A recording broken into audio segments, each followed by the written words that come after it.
دا قرآن پڑھیا رب فرما رہے حل جزاء الاحسان الا الاحسان،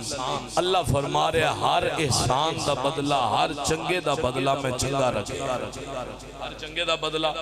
نال نال بول سو گیا تھے انشاءاللہ تھوڑے وقت دی گل پوری ہو جائے گی، ہر چنگے دا بدلہ اللہ نے چنگا رکھے ہے۔ ایمانداری نال سوچو اس تو وڈا کیڑا چنگا کم میں کہ کسے دے پتر نو بندہ اللہ دا قرآن پڑھا دے،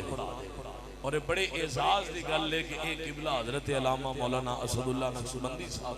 ایمان گل تعریف و صلت دی ذات دیئے پورا ملک بھیری دے، یقیناً انہاں دا دین دی محبت انہاں دے سینے بھی جتنی اللہ نے بھری ہے، یہ تے دنیا دے اجر نہیں لیکن آخرت تے قبر اچھی دا بڑا بڑا اجر رکھے رب نے، تے اس لئے چنگے دا بدلہ کیے چنگے کہ کسے دا پتر آگے پڑھ دے بسم اللہ الرحمن الرحیم،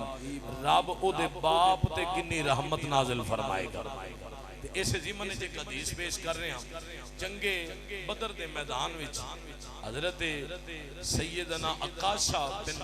حسین آپ فرماندے نے کہ میرے ہاتھ وچوں تلوار ٹوٹ گئی تے حضور مینوں ایک چھڑی لبائی، ایک باری بولیا سبحان اللہ، کی لبائی مینوں؟ میرے آقا امام الانبیاء صلی اللہ علیہ وآلہ وسلم نے مینوں چھڑی عطا کی تھی، اپنا ہاتھ نہ لایا ہے،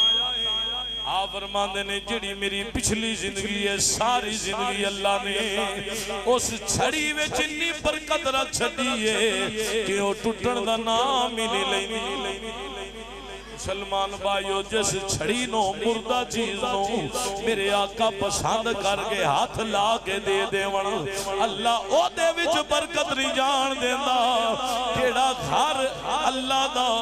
میرے نبی نے خود پسند فرمایا ہے تعمیر کروایا ہے، پھر جیڑا ادھے نال محبت کرے او دا کی مقام ہوئے گا۔